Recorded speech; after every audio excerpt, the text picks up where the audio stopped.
now you are looking forward to the next 10 years after you've just celebrated your first 10 years. Peace out, brother. See you, man. I'll be good. Yep. I'll have fun. Yep. So so you guys are about to open your second location, but we'll talk about this location first. How did you find this location? And the food came along, I think, later, and let's start with how did you find this location? So what's funny is this was zoned heavy manufacturing, right. And so for us to be zoned heavy manufacturing, there wasn't anything had to change for us to brew beer here. And so so 10 years ago or 11 years ago, we found this location, and this little building was here, and this is where we started. And then it was like 3 years after that, the 20,000 square feet next door, which is now our production facility. That came available, and we moved everything over there as far as our production side, right? And so we're lucky that where we started gave us room to continue to grow, right? But we've outgrown it, and so that's why it's time to build our new facility. But the only reason why we're here is because it was the only area zone for what we could do. It was already done, so we just had to move in. So you started with just making beer here. When did the restaurant and the food come in? So my dad owned a little restaurant downtown Sherman called the Downtown Grilled Cheese Company, and he had like 7 tables. And so it was like a year before COVID. He was like Jeremy, like we had food trucks here. Food trucks would run out of food in an hour, and people would come in because they weren't prepared. Right? Most food trucks, they don't have enough room to store food. Sure. And not knocking food truck people, but most of them don't know how to run a business. There's that as well. And so we'd have no call, no shows, and I mean it just killed our business. So I told Dad, I was like, hey, what if I buy you out and move you here to the brewery and help me run the food? And he didn't bite the idea at first, and then finally he saw how busy we were, and I was like, man, we could all make more money if we run food here. Well, luckily we got it done about a year before COVID, because without having food here, we'd have been in a lot of trouble. Right. So it saved our ass. And so, and by then we were a well-oiled machine as far as for food, and we went from doing grilled cheeses to now we do burgers and wings and nachos and pizza. I mean, we just have really grown our food menu. Thank you again for feeding me, by the way. I had the taco burger, absolutely amazing. And your loaded fries, I just thought you were going to have shredded melted cheese. No, it's actual queso on top. That shit was delicious. My dad does a really good job in that kitchen. And it's so funny because when people drive up, they're like, man, we came for the food, for the beer. But they were like, we're coming back for the food. And I'm like, that sucks, but it just shows that, we do a really good job making damn good beer, but we do a really good job also making really good food. And so, if you come here, if you're on a diet, this is your cheat day. If you're like me and don't care, then this is the right place for you. There you go. The guy that just said bye, they literally just came for lunch, and then they're going off the rest of their day. They're going to the lake, and so it's our food, man. We sell way more food than we do beer. It's awesome though, right? That is a good thing. Yeah, it's awesome. Just because I've talked to so many other people that they had to bring the food in because of the pandemic situation. So it's awesome that you guys already had that machine going before the pandemic even happened. It saved our ass. Yeah. Now, we were talking about you are going to open your new location. What is the time frame looking like now, and what can people look forward to in the new location? So, we're going to do it in phases. Phase 1 is going to be the production facility, so we're going to keep the tasting room, tap room here for a litare bit. Just because interest rates are super high, construction costs is through the roof, and our old financial background, people are like, well, just do it, just bite the bullet and do it. And our thing is we don't want to build something and then have to close because we can't pay the bills, right? So we have to be really smart. So we're going to open a much larger production facility over there. That'll be phase 1, and then we're hoping within the next 3, maybe 4 years, the tasting room and the restaurant will follow. Wow! So we're going to keep the tasting room and the kitchen here for the time being. And then and hopefully we do see costs and interest rates to go down. It'll have to. And then we'll be able to do phase 2 and move everything else in there. I was coming checking if he was out here. I didn't realize you're out here. We're just doing a podcast. Will you bring a couple more cups and then put those back and bring 2 more cold ones? Thank you. Are the same one? Yes, please. Okay. Trust me, fruit and slushies. Okay, nice. Now, I can't wait for the new location, but as being somebody from the Metroplex that is further on the west side, there is always the question of other satellite locations so that people can have more of your beer in other parts of the city and parts of the Metroplex. Obviously, opening a new place is a gigantic headache, so I imagine you want to get through that part first, but have you had the thought process of opening another location, maybe even further in the Metroplex, so that people can try you guys more? So with that, yes. The thing is with the growth here, like rent has got really expensive. Yeah. And so, like, to duplicate what we do in Dallas, like, it would be really tough because if I'm not there and we're not running it, then who's going to do it? Mm-hmm. They're going to show up, or we're going to trust them. Not naming names, but there's a brewery that just announced they're closing another satellite location. Yeah. And so, it's tough to run them. We've had the thought process of opening up maybe a small tap room, but more of a beer to go. So like, you can come here, you can drink. It's super small, but the main thing is people can come in and like today we released our Grape Fanta slushy, right? So like saying, hey, we'll take 100 cases there, and that you could release.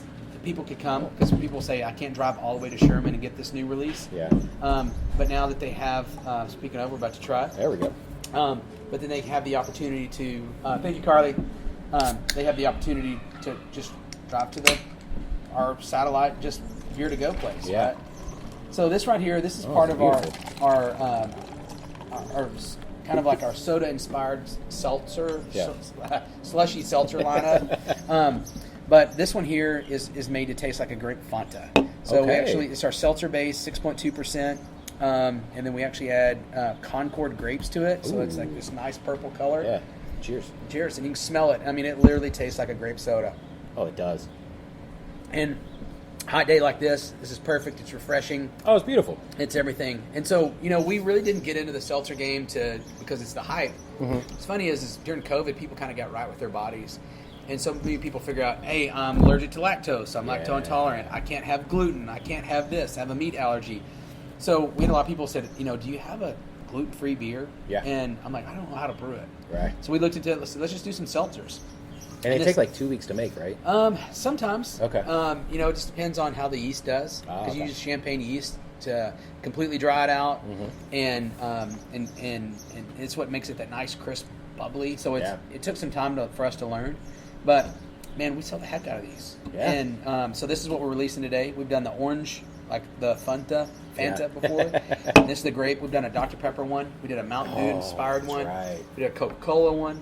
The one that we did for our anniversary was called Pinky's Out, so it was made to taste like a pink lady from Sonic. So it was made to taste like a Sprite with cherries. Oh, beautiful! Yeah, and so these have been absolutely crushing it for us. But again, we thought about just having a little bottle shop in somewhere in the DFW area. Mm-hmm. People can't make the drive up to Sherman; they can go there and pick it up. True.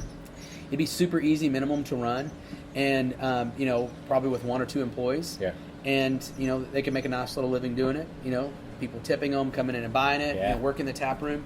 But another location to duplicate this with food and beer just be really tough. True. And so, we've got a lot of improvement to do here. So that's been our thing. Is like let's make sure our home base is done right, and then from then we'll expand out. Now, I had heard this rumor. I don't know how true it is by any stretch of the imagination, but there was rumors that y'all were maybe going to do a satellite thing in Choctaw Stadium, basically the old ballpark in Arlington. I don't know how true that is, but I'd heard it, and I was like, okay, I might as well. That's really cool. I never heard that rumor. Cool, okay. But that would be cool. Yeah, because we both talked earlier that we are both Texas Rangers fans, right. So that would have been amazing. Yeah. I was always super jealous of whenever Revolver built theirs next to Texas Live. But, man, every time I've gone to some big events, they've been dead. Yeah. I've been there multiple times, and they've been very dead. So, and it's got to be expensive real estate, right? And so, I just don't think plays like that are good moves, right? True. It's hard to compete with that, and I love going to Texas Live, right? Yeah. But at the end of the day, no, that's a cool rumor, but no, I've never heard that one before. Okay, cool. But nice. no, it's not happening. I'm glad I could bring it to your attention. Now, you guys lean very heavily toward your pastry stouts, which is how I started falling in love with you guys.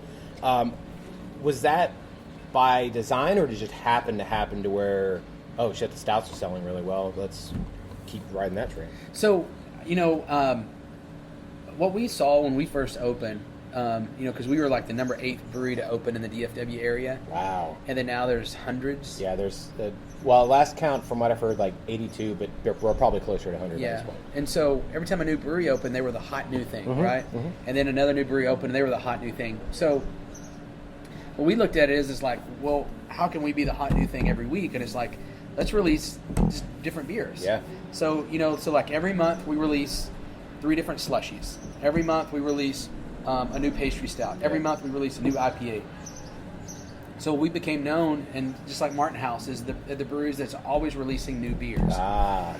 And so how we make our beers consistent with doing all these crazy flavors is we brew the same base. Yeah. So like for our Reserve series, our 13% stout, it's the same base, just different adjuncts. Our 10% pastry stouts, it's Sasquatch. Yeah. And we brew every week. It's the same base with just different adjuncts. Right. So different flavors. So like, what do we want? Like the one that you had earlier was the Texas breakfast stout. Oh yeah, I'm still stepping on this. It's beautiful. Careful, get some flies in there. That's fine. The it's got blueberries, maple syrup, coffee, and actually pancake batter, right? And so we love playing with adjuncts. We love playing with food, and kind of turning it into beer. But we do a really good job of honing it in. Where if we put it on the label, it tastes like this. It's going to taste like that. I think that's one of the main things I really loved about y'all was that if I read it on the label, you taste every little bit of it in there. So it's not a bad thing. It's obviously a very good thing that you guys are able to do that. Is it a trial and error? Like you guys kind of working on a pilot situation, and then, or you just make it all? So we go all in. So we had most of our flavoring in the cold side of it. Okay. So like right now, I just poured for you. It's our Supreme Slushy series. Yeah. So this one's called Cookie Supreme. It's got strawberry, blueberry, kiwi, orange, sugar cookies, and cream cheese. Jeez. So we take cream cheese powder and actually add it into the beer. And so I'll do this. Oh, that's good. Oh, that's smart. Keep the flies out of it. There we go. And so, we actually put sugar cookies in it. We actually put cream cheese in it. We put real fruit in it. That's the reason why the color it is what it is. Yeah. Because, again, this one's got strawberry, which is the main of it, which is kind of that pinkish brown. And it's got a little bit of blueberry, which is going to give it a little blue, kiwi, orange. And so we do this for all of our beers. We brew the same base. We just add different adjuncts, different flavoring into it. Yeah. And that's what makes our beer super consistent, super good. And then adding the fruit and the food in on the cold side. If we feel like it needs more, we add more. Yeah. Because there's been times before, man, there's not enough of it. Right. There's been times before we're like, oh shit, there's way too much in it. And we have to add more beer into it to kind of dilute it down a little bit. Oh, wow. So that it's just like cooking. Needs more salt, Yeah. needs more pepper, needs more whatever. We do the same thing with our beers. I mean, brewing is the beautiful combination of science and art together. Mm-hmm. So, it makes sense that you guys have to be like, okay, well, this isn't quite right. Let's, like you said, a little more salt, a little more pepper, a little more whatever it is. Now, you guys, on the other side, y'all make, like we were talking about earlier, the heavy on the seltzers and the slushies. And then we'll go into the cans also, because you were talking earlier about how you guys are doing the slimmer 12-ounce cans. When you guys started doing the seltzers and the slushies, where did that come in? Was that also part of the wanting to do new things on a regular basis? So it kind of was, but the main thing of, when we saw about 14, 15 months ago that people were like not going to have the money to buy beer. Yeah. Gas was like $4 a gallon, eggs had gone way up, meat had gone way up, all this stuff. So we went from, I looked at our 16-ounce cans, I said, all right, we can do two things. We can either cut the quality of the beer, which I don't want to do, or we can cut the quantity. Because we got to get our price point down, because people, people are still going to buy beer. Facts. But they're gonna be smarter about how much they're spending. People are happy they drink, people are sad they drink. So what we decided to do, instead of doing a 16-ounce format, let's do a 12. And instead of doing them in the short 12-ounce, let's do them in the tall, because look, it's the same height as the 16s. Yeah. And then, but two, it stands out on the shelf and it still looks like it, but it dropped our price point down on the shelf about $12 a 4-pack. That's insane. Yes, because think about it. So there's less liquid. Yeah. So and also, it made it cheaper. So when there was other slushies that were sitting on as a 4-pack for $30 to $33, we're sitting at that $17 to $18 price point on the shelf.